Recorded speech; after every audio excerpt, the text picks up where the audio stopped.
Om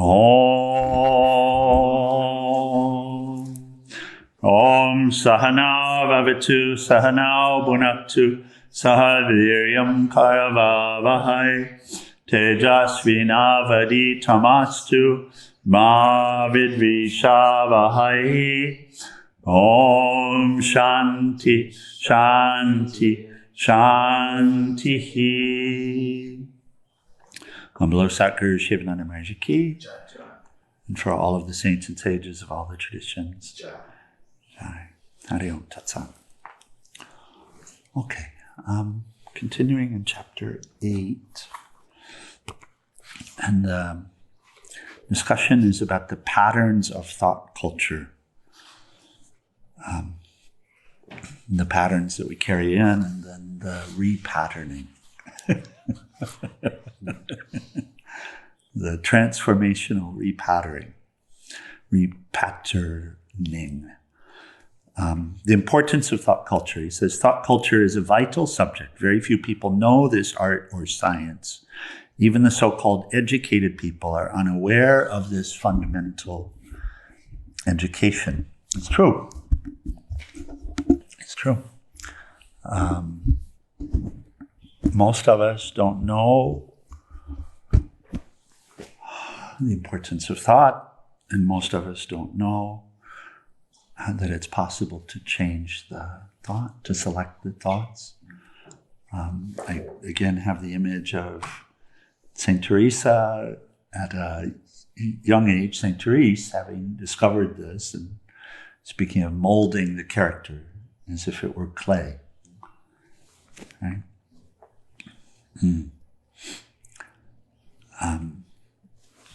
And it is the most fundamental education, and yet it's not shared. Sometimes on Facebook I'll see these pictures of these young, very nice children, Buddhist monks, and they have these wonderful smiles on their faces, decked out in the robes and everything. I'm thinking how fortunate and beautiful karma they have to be learning at such a young age. Indeed. There is, in this COVID time, just short, but it's remarkable. In this COVID time, there's so much breaking down in terms of the education system. And at the same time, there's a renaissance in education. So in our Sangha, our dear Erica is very much involved in this with this micro school concept. And so in the school that she's overseeing, which is Phoenix Micro Schools, is the name of it. We won't go into the long story, but it's a beautiful long story. There is absolutely the Vedic teaching, and there's absolutely working with thought and power of thought. So, and there are more as well. So, in this time of great destruction, where many of the organizations and the systems and the support mechanisms, cultural support mechanisms, are breaking down, there's also a rebirth occurring. So he says, all are victims of random thinking. All sorts of loose thoughts of diverse kinds come and go in the mental factory, and there's neither rhythm nor reasoning. There is neither concord nor discipline. All is in a state of utter chaos and confusion, and there's no clarification of ideas. And that's also what we see, because the inner becomes the outer. So when we see an outer world that's in disarray the way this one is, what we're seeing is the collective inner disarray. So you cannot think of one subject even for 2 minutes in an orderly and systematic manner. And this is the case. The mind is jumping from one to another. You have no understanding of the laws of thoughts and the laws of the mental plane. There's a perfect menagerie inside. You know what menagerie is? It's like arrangement. Perfect menagerie. Menagerie is like unarrangement, disarrangement, everything. All sorts of sensual thoughts fight amongst themselves to enter the mind of a sensualist and gain the upper hand. The eye, Indriya, struggles to bring its own thoughts. It wants to have sight, seeing. The ear, Indriya, wants to bring only base thoughts, lustful thoughts, thoughts of hatred, jealousy, and fear. Many cannot entertain a single sublime divine thought, even for a second. Their minds are so framed that the mental energy runs in sensual grooves. In the beginning of thought culture, there is internal fight between pure and impure thoughts, meaning when someone finally comes to recognize the need and the potentiality of changing the thoughts. And thought culture is really speaking of the personality, the inner person, the personality. What are the tendencies? What is it like inside? So in the beginning, when one makes the choice to begin to address it and begin to uplift and reform the inner person, remake the inner person, transform, let's say. He says there's an internal fight between pure and impure thoughts. The impure thought tries to enter the mental factory again and again. And it asserts, "Oh, little man, you gave me shelter in the beginning. You welcomed me before. You gave me a cordial reception. I have every right to remain in the lowlands of your mind, in your instinctive, passionate mind. Why are you cruel towards me? I only gave you a push or stimulus in taking you to restaurants and hotels, cinemas and theaters, ballrooms and bars. You had a variety of enjoyments through me alone. Why are you ungrateful to me now? I will persist, resist, and recur again and again. Do whatever you like. You're weak through old habits. You have no strength to resist." So, eventually, pure thoughts only will gain victory. Sattva is a greater power than Rajas and Tamas. Positive overcomes negative, recurring theme that he shares. And he speaks of the first perfection, which is good thought. Thought is a good servant. It is an instrument. You will have to utilize it tactfully and properly. The prime requisite for happiness is control over the thoughts. In terms of bhava or attitude, for everyone joining, this switch from serving the thoughts to deciding that the thoughts are going to be your instrument is the biggest switch. It's the biggest change. And it's still, even entering this discussion of thought power, we've seen it. We're so accustomed to being attacked by thoughts. In other words, we're so accustomed to walking through the world and having the thoughts come and having a subservient relationship to them. Right? That the concept of thoughts not coming that way, but coming on command, thoughts that you want to come, and as an instrument, as an offering, in order to accomplish something, or in order to offer something, that concept is a complete switch, right? And it's a very difficult one to recognize until we've been tenderized enough. Even when we're first starting to work with it, this I, me, mine is so deeply implanted. This idea that I do everything for me is also deeply implanted, right? And I need, and I must have, and if only in all of this. So this switch, for everyone listening, sharing, this switch is the most important, and it's a conscious switch. It's when you decide, through your own power of will, through your own choice, through your own discernment, when you decide, I will not be the slave of these thoughts any longer. I will not accept being bombarded by thoughts willy-nilly on their own choice when they wish to come to me. This thing about being angry? No, because that's just an attack and there's no reason for it. There's no need for it. About feeling lonely? No, it's false. That's just an attack. About fear? No, nothing to be afraid of here. Yeah. So, and also an attack. So making this choice and saying, I will resolve to develop my own culture, and it will be beneficial. It will be beneficial to me and to others. And taking that resolve and really beginning to make life this way, that's the big transformation that's occurring. So he says, your thought is imprinted over your face. Thought is a bridge that connects the human with the divine. Your body, your business, your home, they're only ideas within your mind.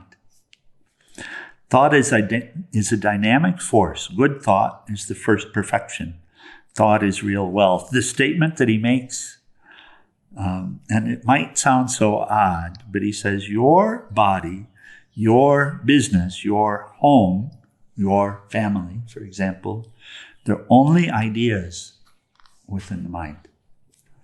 They don't have any reality. So they are what we make of them. And he says, good thought is the first perfection. Thought is the real wealth. Culture the thoughts and become a Buddha. And this is the single difference between the Buddha and what comes is that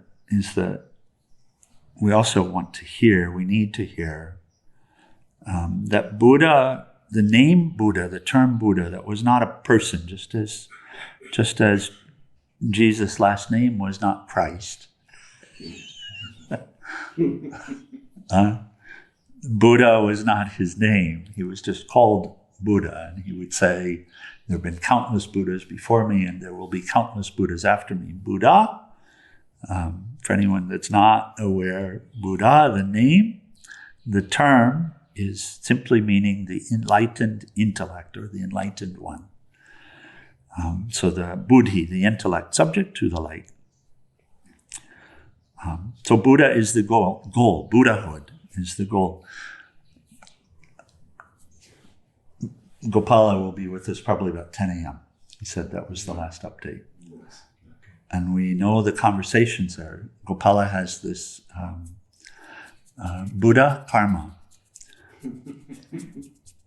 And what does that mean? He's supposed to be a Buddha. That's what it means, ultimately. But he gets confused and thinks he's a Buddhist. And we must not be confused about this. We must not be confused. It's not about being a Christian. It's about being Christ. It's not about being a Buddhist. It's about being a Buddha.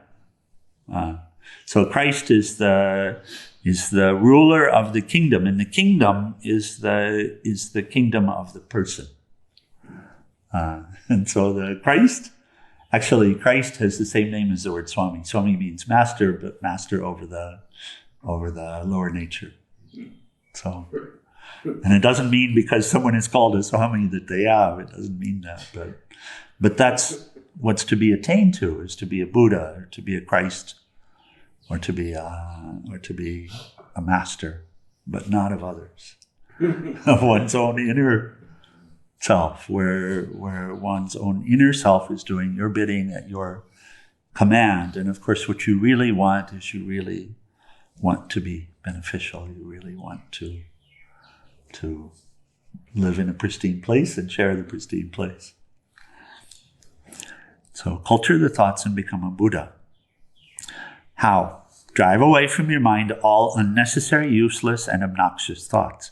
Useless thoughts impede your spiritual growth. Obnoxious thoughts are stumbling blocks to spiritual advancement. You're away from God when you entertain useless thoughts. And so first, substitute thoughts of God. Entertain only thoughts that are helpful and useful. Useful thoughts are stepping stones to spiritual growth and progress. Do not allow the mind to run to the old grooves and have its own ways and habits, and so be on the careful watch. You must eradicate through introspection all sorts of mean thoughts, useless thoughts, unworthy thoughts, impure thoughts, all sexual thoughts. In just a moment on that, sexual thoughts. Very funny age, very funny time that we're in, because people, humans, will think that sexual thoughts are natural, but actually procreation is natural. Sexual thoughts are rooted in lust and greed. So the concept of owning or having something is called greed. But having your way with something is called lust. And so what we consider to be natural in this time is not in that way. And it's certainly not centered in the divine or in the understanding of our own highest nature. So, and it's a very interesting time because we've come to take this as a natural aspect of humanity. But in fact, it's something that we're being attacked by in the mental factory. And so thoughts of jealousy, hatred, and selfishness also same. He says you must annihilate all destructive thoughts of disharmony and discord. And all of these are discordant. All of them lead us away from the self. And so this is the importance. He says every thought must be of a constructive nature. Every thought should be building. Building what? Building harmony. Building concord. Building community. Building communication. Building communion. Every thought should be a beneficial thought. It should be chosen carefully. When we relate to others on the inside, thoughts such as, may you be free, are constructive. And there are so many, and when we look at the patterns that we're coming from, they're very destructive, yes? These relationships with others and the things of the world, which are really the divine in form. So, and sometimes when we reflect on this, it seems that the task is immense and impossible, but it's not true. Just like pilgrimage, and just like Lao Tse would say, the journey of 1,000 miles begins with a single step, and I can testify that's true. And so it's just one step at a time. All it takes is the seeing and taking the resolve. The truth is, as we study in Bhagavad Gita, we're not actually doing something. We're using willpower. We're taking a resolve. We're making a choice, which are all divine faculties that are somehow placed in our hand. And we say, I will do this. I will walk across the country through your grace. I will change my thoughts. I will stop thinking about people as other. I will stop judging them in any negative way. Yeah? And this is why I was so happy when I came here and learned that Krishna was starting doing the beginning anew, because going back to the communion, building communion rather than tearing relationships apart. And I thought, oh, this is such a beautiful practice to be in an environment that condones this and promotes. It's beautiful. So he says the mental image wants to be of a clear-cut and well-defined thought. It must bring peace and solace to others. And that's a key point that we discuss. The thought wants to be a servant of peace for all. So it wants to be something that's bringing peace to others, that helps others to be at ease. Finally, the only way for us to be at ease is with with the mental factory that's working this way.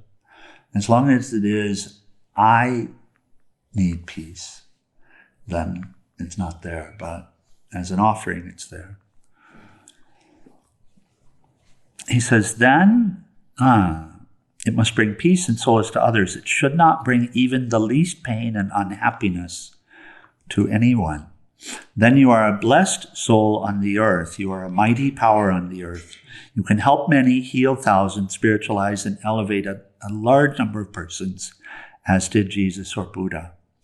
Just as you grow jasmine, rose, lily, Honolulu flowers in a garden, so also you should cultivate the flowers of peaceful thoughts of love, mercy, kindness, purity in the vast garden of Antakarana, the mental garden.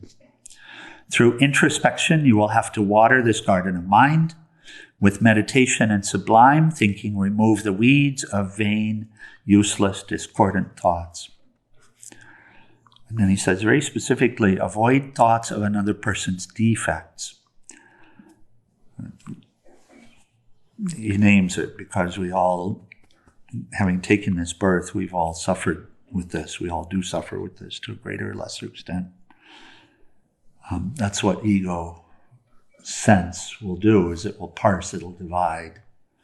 And the way it divides is sometimes it will work that ego will look at the other as better than me, but the typical relationship is it will seek supremacy through degrading others. They don't do this, they don't know this, they don't. So he says, the nature of the mind is such that it becomes that which it intensely thinks of. Thus, if you think of the vices and defects of another person, your mind will be charged with these vices and defects for at least the time being. He who knows this psychological law will never indulge in censoring others or in finding fault in the conduct of others, will see only the good in others and will praise others. This practice enables one to grow in concentration, yoga, and spirituality. Yesterday in Upanishad workshop, we were talking about the mind taking the form of the cup. Does that resonate? So, and for those joining us online, we can say this in our relationship with this. We know that this cup, the cupness, exists in our mind. We don't know that it exists anywhere else. In other words, if we really look at what's happening, we see that these eyes are picking up light. It's a light show out here. And these eyes are picking up light, and light and shadow, color, but all light. And then that light is entering the eye, and the optic nerve converts that light into signals, pulses, as it were, for the brain. Right. And then the brain does not receive an image of a cup. It's receiving electrical signals. And then in order to see a cup, what's happening is that the brain itself is converting those electrical signals into the image of a cup. And so the mind itself takes on the shape of a cup. It's the funniest thing to hear this, and it's so counter to our cultural sensitivities that it's really hard to hear.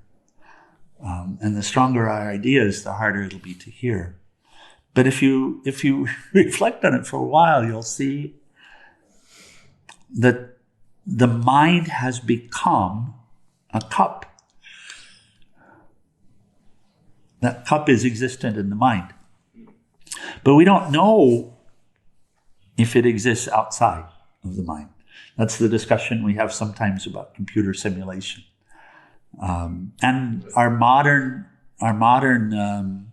artificial intelligence and all of the money and effort that's being put into these various sensual stimulations through computer, by wearing a suit and having 3D goggles.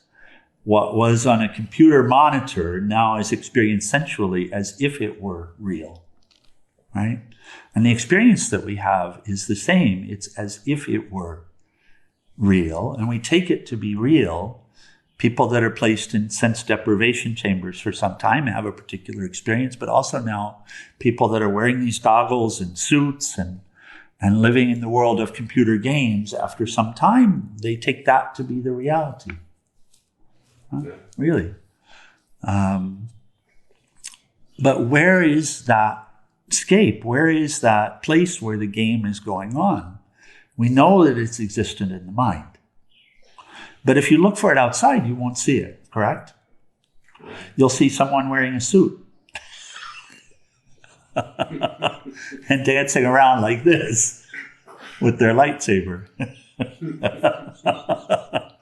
And the lightsaber will be imaginary, and the battle that they're having will be imaginary. In other words, we know it'll be taking place in the mind, but we won't see it. And how does that person know the difference between that imaginary reality and a real reality? In other words, how can you know that it exists outside? And the truth of the situation that we're in is you don't. But you know that it exists in the mind. And here, Swami Sivananda is working with something, because what he's sharing is whatever you're contemplating, the mind has taken on that. So if you're contemplating cupness, then the mind has become a cup. And I honest to God, do not know. I sit here, you can watch me, but we're all in universal mind, so, we're all in the same mind field right now. We're all sharing in the same mind field, but I can put this to my lips and taste it, and it tastes a certain way, but the taste exists in my mind. I know that for sure. The pleasure or pain exists in my mind. I'm certain of that. Yeah. The image of the cup exists in my mind. The feeling, when I do this, exists in my mind. That's all I can know for sure. And I cannot know that there's any independent external reality, except there has to be a base reality. For there to be mind, there has to be consciousness. For there to be I, there has to be an I, in fact. Some reality. But the rest of the stuff, it's the mind. And so while I'm sitting here drinking this tea, my mind has become the tea. It has become the taste. It has become the qualities of the cup. It has become all of that while I'm enjoying that tea. I'm sure of that. And in the same way, if you think a negative, and I sit here now and I still have the taste of the tea. And where is that taste of the tea? It's in the mind. It's still in the mind. It's still in the mind. Okay. So if I think a negative thought towards someone, it's the same thing. If I think of someone as an idiot, it's the same thing, you see. They're an idiot in my mind. I have no idea if they are an idiot in fact. That's true. I don't know. If I really knew what they were made of, then I would know something. And then I would not call them an idiot. Right? Then I might call them Brahman in form or something like that. Yeah? Or I might call them an expression of the life force.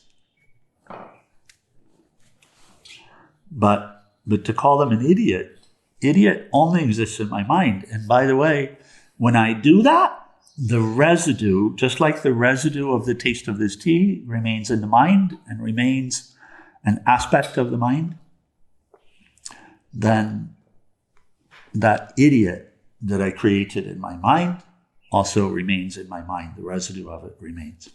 And the propensity, when I do it once, the propensity of doing it again, because I'm caught a groove in the mind where I created idiot, and I sent the life force through it, that groove. And now the propensity to do it again and again, it's easier. It's easier every time. Yes? And so we cut the groove deeper. But the reality is the idiot only exists in the mind, and it's only a mental formation. And it has no relationship to the truth at all. Now, honest to God, if I call them Brahman or Prabhu or free one or saint or sage, if I call them any of that, does that have a relationship to reality? I don't know. But what does that do to the mind? And at some level, I can also recognize that we're all sharing in the same mind, because I can see that what I think gets shared with you. Yesterday morning, Monday morning rather, when we were here last together, Shiva Shiva Mahadeva. So I wanted to chant Shiva Shiva Mahadeva, and I stopped myself and I said, no, Shiva Das. And so you chanted Shiva Shiva Mahadeva. And you see, we can see how it works. We can see that in the mind we make suggestions, and those suggestions have power, right? Yeah. And you can also see that the more sattvic suggestions have, the more power. So it's not even ultimately about the highest reality, but it is about being in alignment with it and having a mind that's a beneficial mind. That's a place where connectivity and unity is being cultivated, and it gets cultivated through thoughts in the same way. So this is where he's saying, don't judge another, don't, because of what it's doing to the mind, and it's not just your mind that it's doing it to. But in the other side of it, when these loving, beneficial thoughts, you're free, may you be free. You're with God, may you know God. May you know thyself.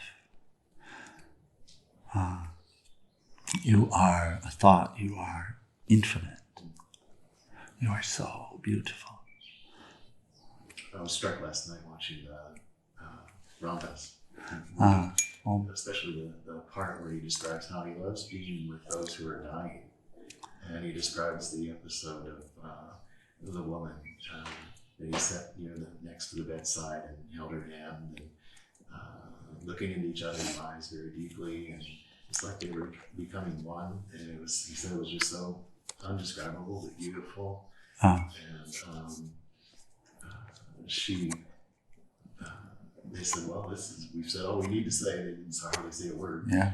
But then he said goodbye, and just a few hours later, he got a call saying that she had passed through the night. And it's just a beautiful way that he described that encounter. Yeah.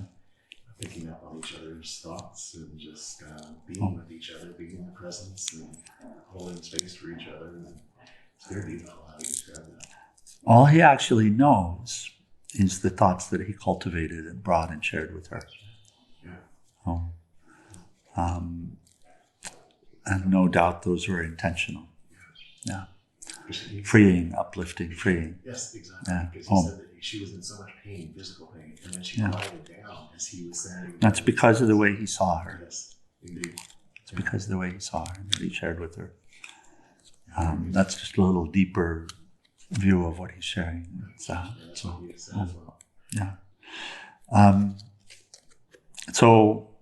we took a little time with this, but this, whatever thought it is that's being entertained has reality, as much reality as we can give it, but it has reality. It's relative, but in this plane,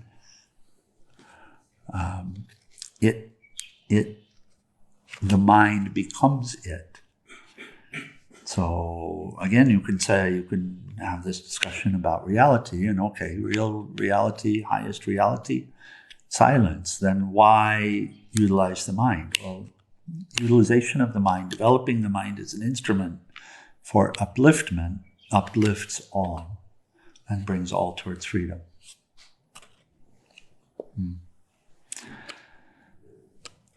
So he says, he who knows this psychological law, and he's talking about a basic fundamental psychological law related to the way the mind is working, the way the mind is functioning, and the power of that functioning for creation or destruction. He who knows the psychological law will never indulge in censuring others or in finding fault in the conduct of others, will see only the good in others, and will always praise others. This practice enables one to grow in concentration, yoga, and spirituality. So it's a good place to close for the morning. Hari, would you mind checking to see if we have any comments or questions this morning?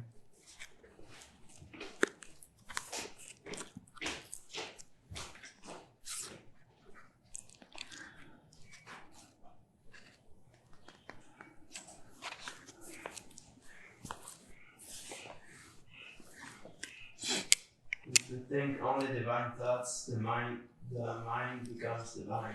That's it. Because it is already. So thinking divine thoughts opens the mind to this higher state of consciousness. There's another, just practically speaking,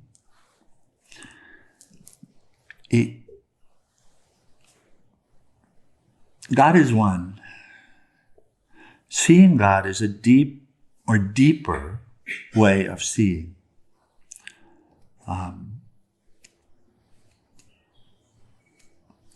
In truth, no one is bad. No one is wrong. No one is defective. No one is a sinner. In truth. And that seeing and relating in the mind is so important in terms of bringing peace into one's inner world, and also the sharing of peace. Now, practically speaking, people are attacked by thoughts.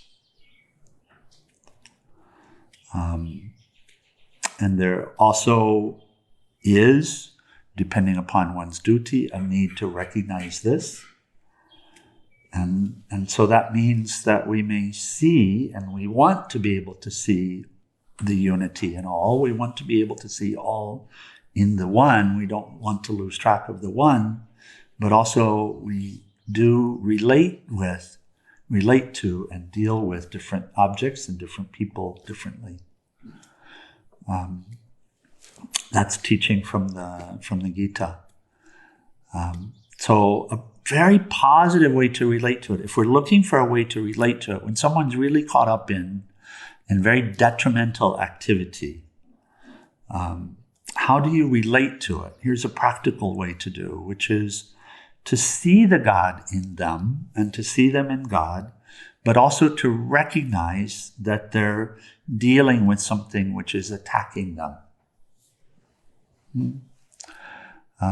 Which is causing them to lose themselves and not to know themselves. It's not them. It's not actually them. It's a delusive state. So they're suffering from an illness, and the illness is external to them. And as a result of suffering from that illness, actions are taken which are not beneficial. It's a way that we can help ourselves to see the divinity and not lose track of the divinity, but also recognize the practical need when we're in the world and doing our duty, the practical need to be able to recognize what people are dealing with and be of benefit. Be of benefit to the community that we're serving, and also be of benefit to them. Our dear Gopala, who will show up we know the story. He shares it openly. And so he allows us to share it as well in doing so. And there was a time when he was sent to prison. And some people would say, well, why would you send God to prison? And the truth is you wouldn't. But you would help someone who's not yet seeing themselves to stop engaging in activities that are causing them to get into deeper and deeper delusion.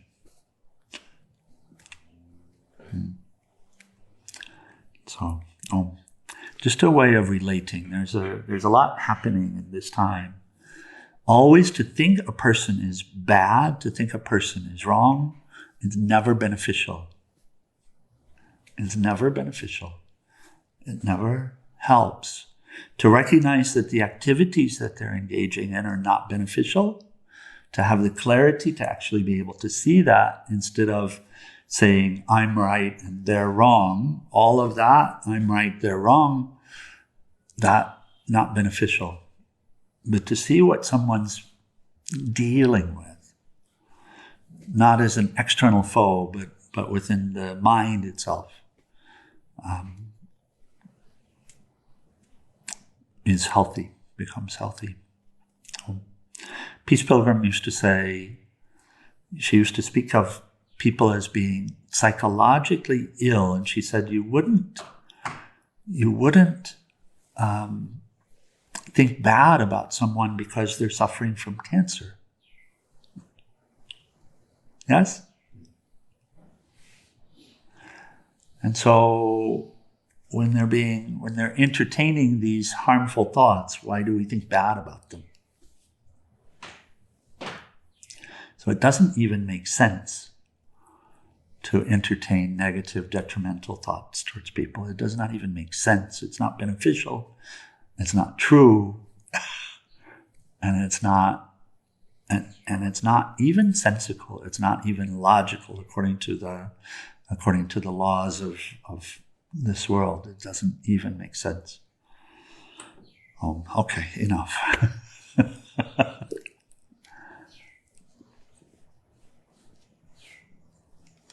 So we can tell ourselves, stop it.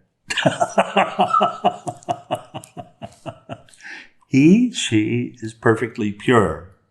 They're just wearing some dirty clothes right now. Let me help them change their clothes. Puja. Here, my dear, let's help you out of this. Oh, page 174, short. Final prayers in Arati. Om Trayambakam Yajamahe Sugandhim Pushti Vardhanam Orvai Rukmiva Bandhanan Mrityur Mokshiyamam Mritat Om Trayambakam Yajamahe Sugandhim Pushti Vardhanam Orvai Rukmiva Bandhanan Mrityur Mokshiyamam Mritat Om Trayambakam Yajamahe Sugandhim Pushti Vardhanam Orvai Rukmiva Bandhanan Mrityur Mokshiyamam Mritat Om Shānti, Shānti, Shāntihi. O adorable Lord of mercy and love, let us abide in thee forever and ever. Humble Lord Satguru Sivananda Saraswati ki, for all the saints and sages of all the traditions.